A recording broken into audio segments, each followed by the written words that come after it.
Welcome to the Growth Fire Podcast, where we engage with top business leaders who share their experiences and provide real insights that help them attract customers, retain staff, and grow their bottom line. Now, let's get started with the show.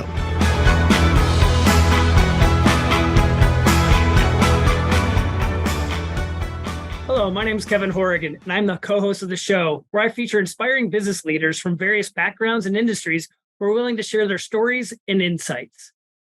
Our podcast is brought to you today by Spinutech.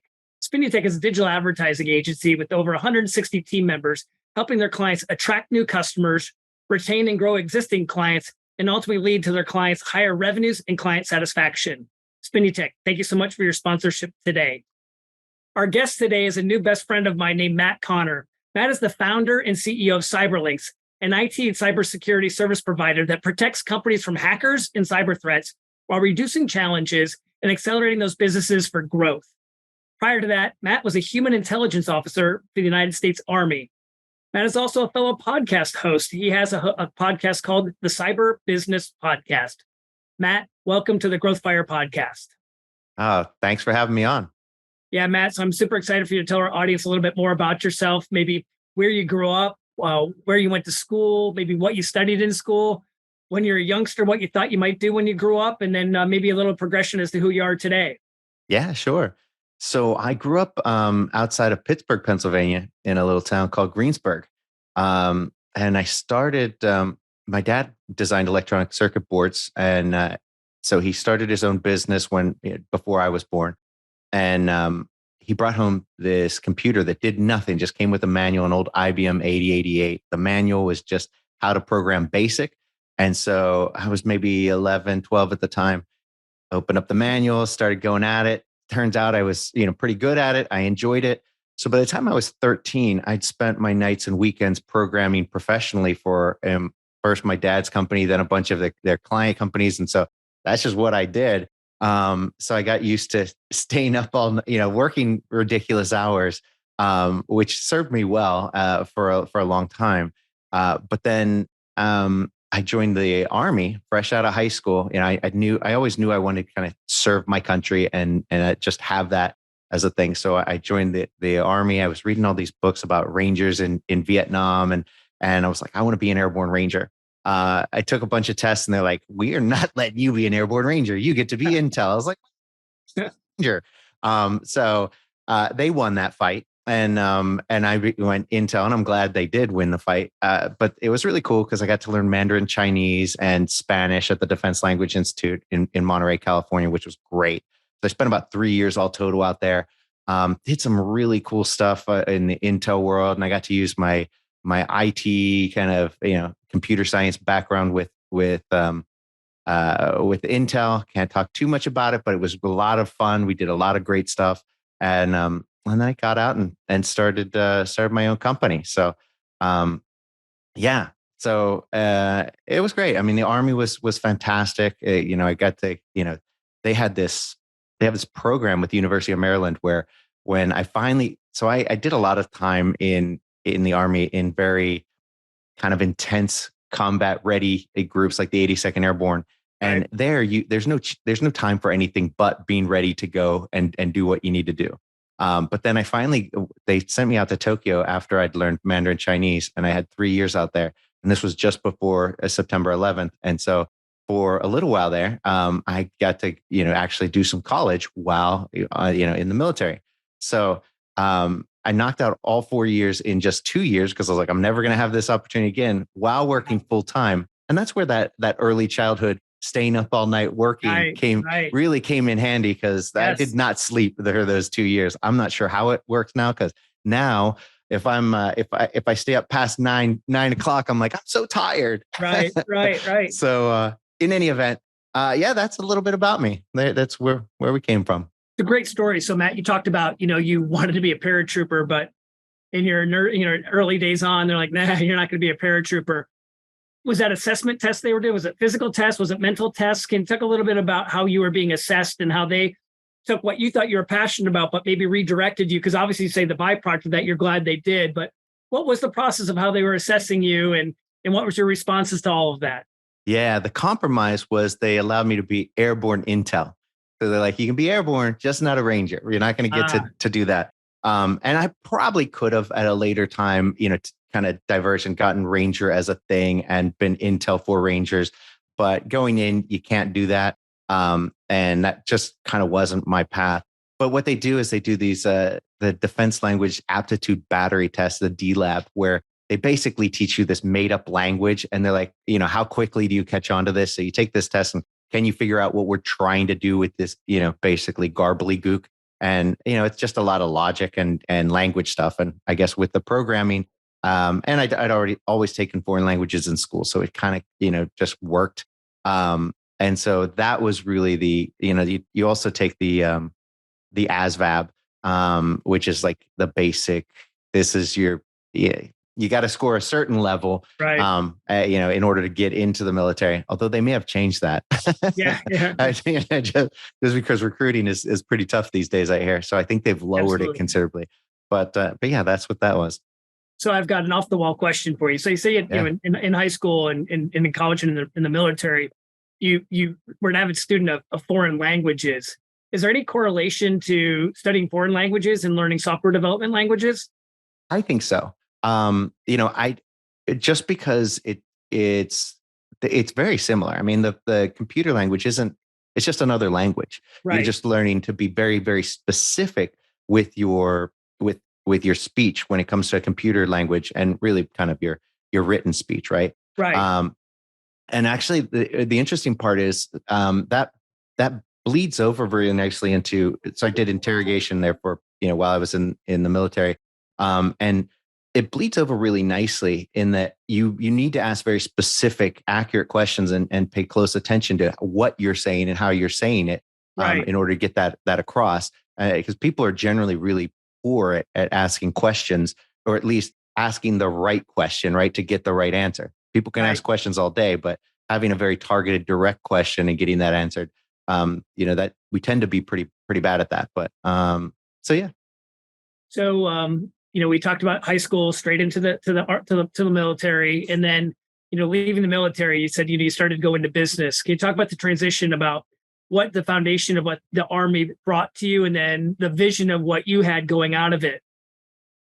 Yeah, I mean, I think the Army really helped in terms of discipline and planning. The Army was great for that, and growing up in a family of kind of entrepreneurial thinking, that I think really helped me. So, just kind of being in that. My dad was, he may not have been the best businessman of all time, and he'll tell you that, but he always was thinking in those terms. He was much more of an engineer and creative when it came to the engineering side. Right. And really kind of the lesson learned from my dad was, nobody is, you don't succeed alone. You really have to partner with people who are strong where you're weak.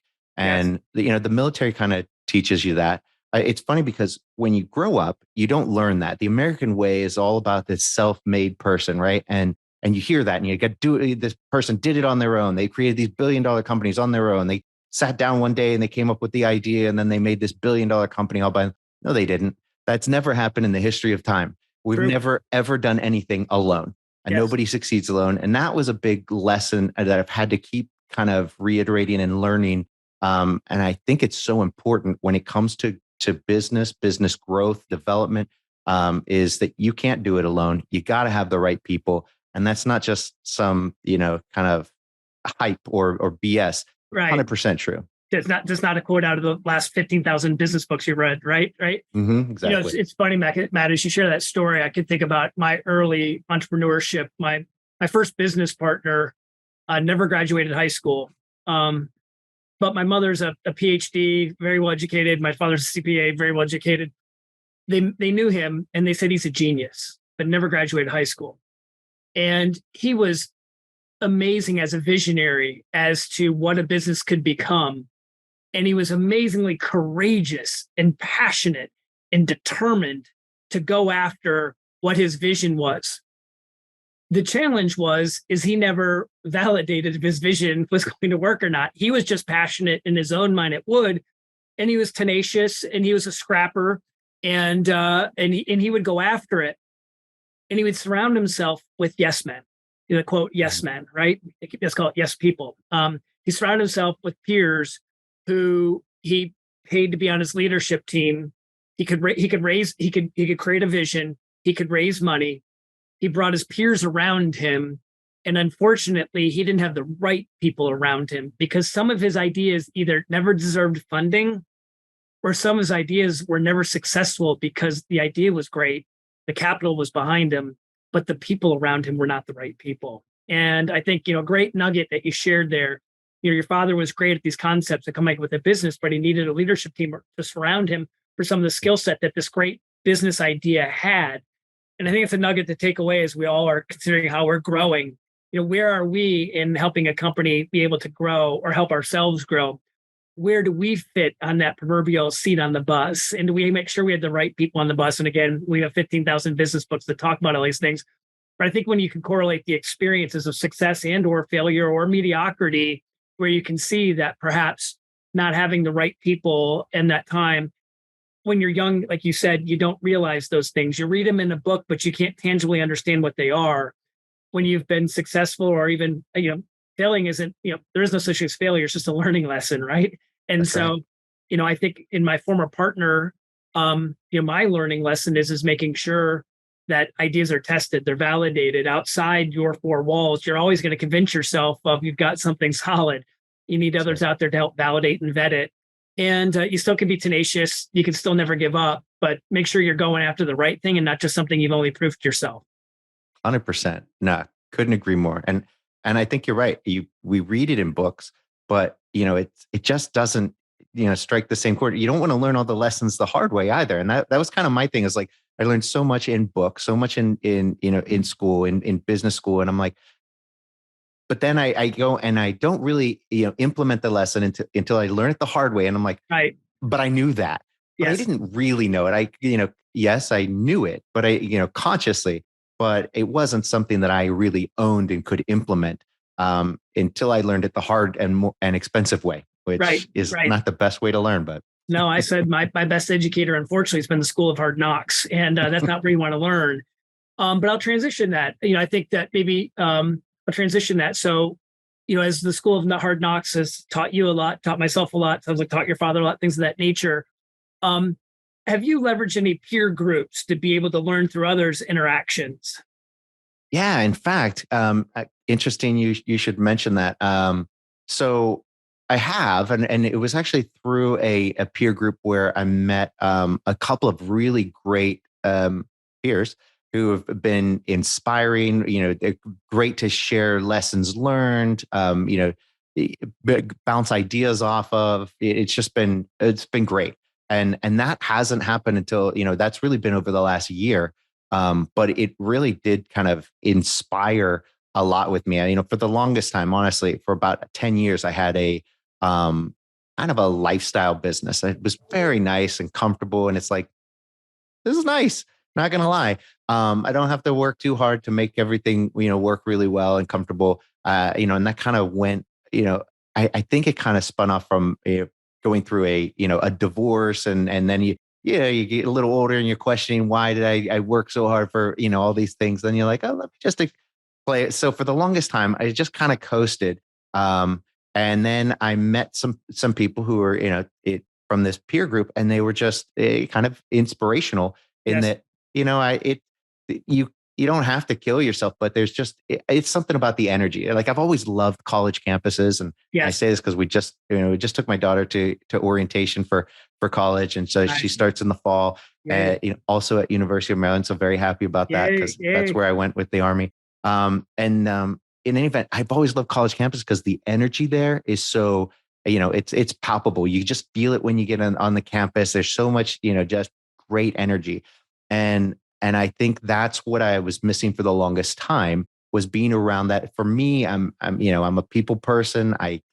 And it's tough in the tech world because, a lot of techs aren't, very people oriented. They tend to be very introverts, but Correct. On the business side, I'm a good balance of both. And so being around that energy and people to get that inspiration from, I think, for me, that was really important. So yeah, the peer groups. Yeah, and I'll follow up on a couple more peer group questions, and then we're going to segue later, and we're going to talk about another great way to learn, and that's mentors. We'll talk about that just in a moment, because sometimes inside peer groups you can find a mentor and some of that nature. But back into peer groups, and about learning and not having to learn through the school of hard knocks, meaning making your own mistakes, right? And sometimes we're so stubborn, or we think we're so. In my journey, I thought I was smarter than those who made the mistakes before me, and thought that perhaps because I've saw those mistakes before, I can engineer a different outcome. And I've realized that you're swimming against an uphill stream and you're never going to win that. But what I found in peer groups, a lot of times in peer groups, they're very confidential. It's very confidential, so you can feel comfortable being vulnerable and sharing some of your deepest challenges. And often, sometimes you're going to share, some of your home runs too, so others can benefit it. In peer groups, Matt, I don't know if you've had this experience, but the best learning lessons I've had in my peer groups, and I've been in one or more peer groups for probably more than the last 15 years, one with a group called YPO, Young Presidents Organization. I belong to another one called Digital Mastermind, another one called Agency Management Institute. And I've probably brought, over the last 15 years, probably 6 to 8 issues to those groups that I thought I was behind the ropes and going down. And they were very supportive in helping me not be in that situation. But I've learned more when others were backed up against the ropes and they shared their story, because it's only one of me. And in 15 years, I've shared 6 or 8 challenges, but we meet every month and there's 8, 10, 15 of those, and they're all going to have 6 to 8 challenges during that same 15-year span. But you're multiplying that times an audience of 40 or so people across these 3 different peer groups. And these are challenges like I've never heard of before. But watching them go through their challenges, my school of hard knocks now was the learning lessons I learned through them. And I didn't have to, but it was different from reading it in a book. I was watching a peer of mine who I cared about, who I trusted, who I respected, who I didn't like to see hurting. And I watched them suffer. And because I think our bond and trust and all that was so strong, I absorbed that lesson through them. But again, that was an audience of probably 3 or 4 dozen people across those different peer groups. And so I much better translated those things that we read 15,000 times in books when I got to see the experience in my peer groups, and I didn't have to learn through the school of hard knocks myself. And wonder if you saw some of that in some of your journey as well. Not as much, because, when you talk about peer groups, I haven't actually joined like a formal one like YPO. It was through some, associations that I met a bunch of peers. So we kind of created a more of an informal group and friendships of peers at varying, stages of success that so we kind of created our own informal, if you will. And so anytime we have issues or problems, we're, on the phone, hey, trying to sort it out together. But I think like YPO, and now I'm like, I should probably, that would be a great idea. I'm sure they've got a chapter in the DC area. So I should check YPO, that out. And another one's called EO. And I think the difference between what you're talking about, Matt, and the informal side, certainly we all want those relationships of people we can call. I call it, Regis Philbin used to have a show, The Millionaire, whatever, but phone a friend, right? We all want to be able to phone a friend 24 hours a day, 7 days a week, 365. We want that. But one of the interesting things about the peer groups that I belong to, one was called the Renaissance Executive Program. Another one is called YPO. Another one's Entrepreneur Organization, EO. There's a few others out there. But one of the neat things was the ones that were most successful usually had a facilitator. And that facilitator was paid to make sure we as entrepreneurs and executives didn't freestyle our way through having conversations. We went through an uncomfortable format that wasn't pleasant for all of us. And we would wrinkle our nose at our facilitator, not enjoying the way they wanted to run the meeting because of the distraction to the way we were enjoying running a meeting. But you know what? That facilitator's been trained for a reason. They've been trained because they extract issues that maybe we didn't want to talk about that day because we were uncomfortable sharing about what was troubling us. We didn't want to admit we were struggling with something. We didn't want to admit that there was something that was keeping us awake at night. But those facilitators, through conversation, ended up flushing out conversations that other members in the group would say, hey, Kevin, that sounds like an issue. No, it's really, I got it. Nah, Kev, we're here to support you. And we got to tell you sometimes things you don't want to hear. And we think that's something that we need to talk about today. And whether it be those types of things, or again, the facilitator extracting that out of others, you learn about someone who maybe got themselves an employment issue, and you learn that maybe their employment handbook wasn't as well defined as maybe it could be, or maybe someone had extended payment terms to a client, and you recognize that maybe the leverage that client had was too far in their favor, or maybe you realize that obviously through COVID, what are we doing from a remote workforce perspective? What are we doing with the great resignation time period? All these types of things. I and my partner and us at Spinutech didn't always have to make the mistake. We could watch others who were struggling, and then we could fine tune our game, watching it through others. And then certainly, issues I've brought that I've struggled with, certainly they've benefited too. But I think growing is, obviously we love to learn. Obviously, there is no such thing as mistakes. It's just an opportunity to get better. But I think, in your peer groups and mine, there's a lot of education that we didn't translate in a book, but when we got to watch it real life through a peer, we start to digest it almost as much if it was our own experience ourselves. 100%. I mean, couldn't agree more. It's funny because earlier, you talked about, that learning from a book, and versus learning, right, from peers or from, the school of hard knocks. And, right. It's interesting because one other thing that I think we hear in the zeitgeist, or in, culturally, it's just a thing, is that Americans, we believe that we will beat the odds. So like where you say that, like you and I are very much the same. We're like, we're smart guys. We'll figure it out. I don't need to hear that's cool, but I got this. Right. And then we find out, oh shit, I didn't really have it. Right. Like, but the other thing is that beating the odds, like, all of these success stories, they just beat the odds. They went and they went to, the Federal Express, right? FedEx, down to his last 5,000, wasn't going to make payroll, has a layover in Vegas. He's like, well, screw it. Takes the last $5,000 out of the company account, gambles it, turns it into like $50,000, which gets him to, through payroll, gets him to where he can raise money the following week. He just needed like a week or two. Right. Got it. Defying the odds, right? Okay, right. Sure. Right. And so we think that we can defy the odds. And I think one of the things that I'm learning kind of the hard way is that statistics are there to help you. And yes, sometimes you'll be an outlier. Most of the time you will not.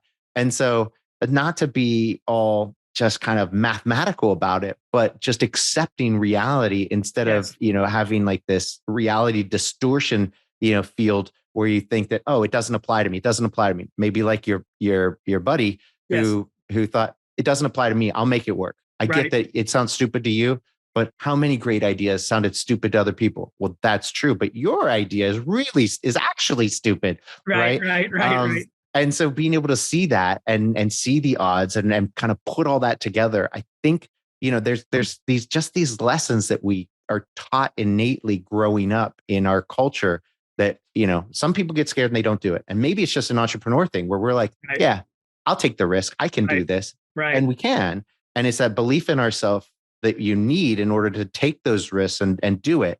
But it's then taking all that knowledge from peers, from friends, from books, and the statistics, the odds of it, and putting all that together and then executing, making decisions based off of all that, not just like your friend who's like, well, I can do it. And you do it in a bubble.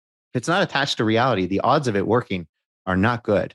Right. Well, and you're saying so much that resonates with me. And I think you talked about, a lot of times, decisions can be easily made when there's statistics behind them and there's data behind it and all this. And then sometimes we think, well, I know what it says, but I'm going to do it anyway. In my career, I've watched and let continue to happen, but I've changed this.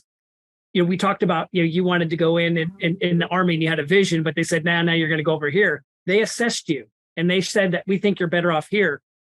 For many years, we've been doing assessments prior to bringing people on board as teammates. And I watched, many years ago in my career, I watched leaders with me.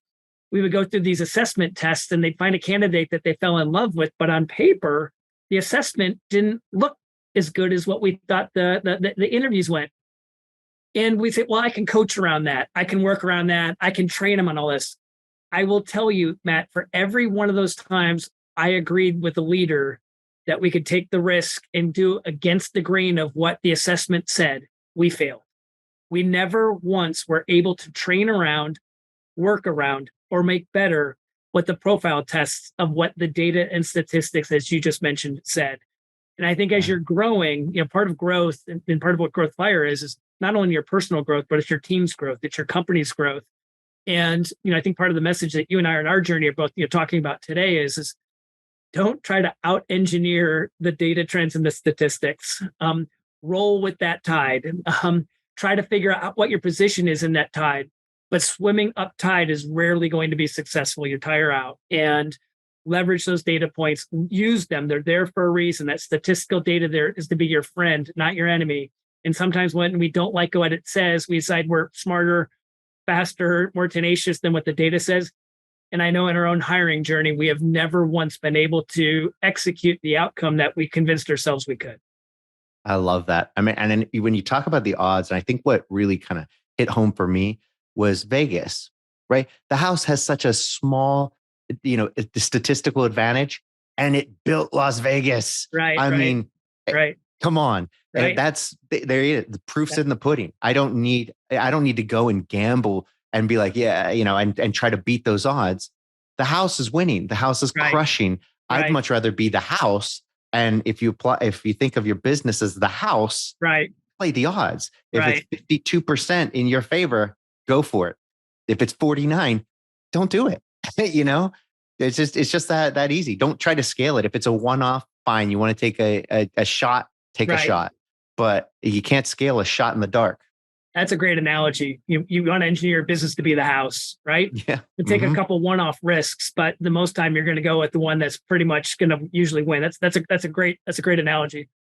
So Matt, we're talking about how your foundation of your entrepreneur upbringing with your father, the opportunity to program late at night and have fun doing all of that. Took you straight into a military career. We got to do the intelligence and all these. These are all foundations of who you've become to be a successful entrepreneur yourselves today. We've talked about peer groups being able to help us be able to see experience of others, so we don't have to learn through our own school of hard knocks. I'm going to wind up with the last few questions here and ask you: have you ever had a mentor or mentors? Who were they, and how did they help you in your journey? I wouldn't say so much as like a formal mentor. That just wasn't a part of my journey. We in the military, there were a bunch of great examples of leadership, people you wanted to emulate and be like, and where you're like, when I get to that level, I'm going to be like that. This is the kind of leader I'm going to be, not like this guy or that guy. There are plenty of examples of who not to be, and plenty of examples of who you want to be. So in the military, there wasn't kind of that formal mentoring, but they do have a lot of formal leadership training, but not a mentoring program. And so in my journey, it just hasn't been. I've talked with a lot of people who are big in the mentoring field, and it's great. And in those larger organizations, it's fantastic. I've been fortunate enough to have some really good friends who have helped me to see things and grow. In fact, the guy who got me into podcasts, Todd Taskey, great guy. He's I would say he's been a great friend and a great mentor in a lot of ways. So yeah. Yeah, no, that's interesting. I've interviewed a few people whose foundation has been the military, and some have said very much like you said, and my journey is very similar. I would look up at people and say, one day I hope to be like that guy or that woman. It's just like you saw someone that you just respected, the way they carried themselves. They were successful. They were respected. And just like, wow, one day if I can grow up like who she is or who he is, that would be, you feel good about that. You establish goal and feel, they were just people that you respected humongously. And so certainly that in itself is a mentor, an indirect mentor. You're just trying to emulate. You're trying to learn from them. My number one mentor, we never, ever, ever, ever had a conversation that he was mentoring me, but he was.